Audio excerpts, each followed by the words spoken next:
નમસ્કાર, real power ન્યૂઝમાં આપનું હાર્દિક સ્વાગત છે। સમાચાર મળી રહ્યા છે પાદરાથી। પાદરા તાલુકાના લુના ગામે રખડતા ઢોરે ભારે આતંક મચાવ્યો। અચાનક ગામના કેટલાક લોકો પર હુમલો કરી ઈજાઓ પહોંચાડી। વિદ્યાર્થીઓ અને ગામના લોકોને ભેટી મારી ભારે ઈજાઓ પહોંચાડી હોવાની પ્રાથમિક માહિતી।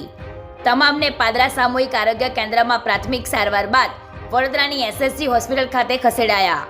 108ની મદદ દ્વારા ઈજાગ્રસ્તોને હોસ્પિટલ ખસેડવાની ફરજ પડી। સ્થાનિક વહીવટીતંત્ર અને પોલીસ વિભાગ પહોંચ્યું ઘટના સ્થળે।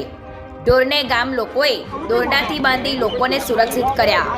પ્રકાશ પટેલનો report, real power news, Padra.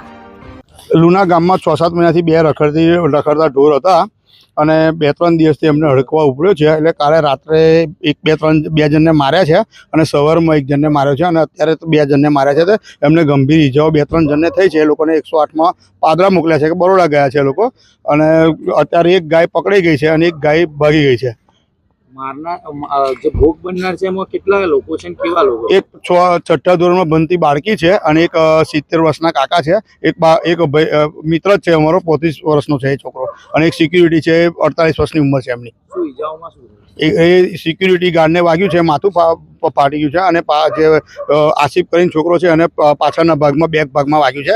જે અમને 2 જણને માર્યા છે એ બી 2 જણને પાછળના ભાગમાં જ માર્યા છે। એક 6ઠ્ઠા ધોરણની બાળકી છે, એમાંથી એને વધારે વાગ્યું છે। કઈ લઈ ગયા છે? એમને 108 વાળા લઈ ગયા છે અને અમે ગાયોની પાછળ હતા એટલે અમે એ ધ્યાન નથી આપ્યું કે કઈ પહોંચી છે એવું।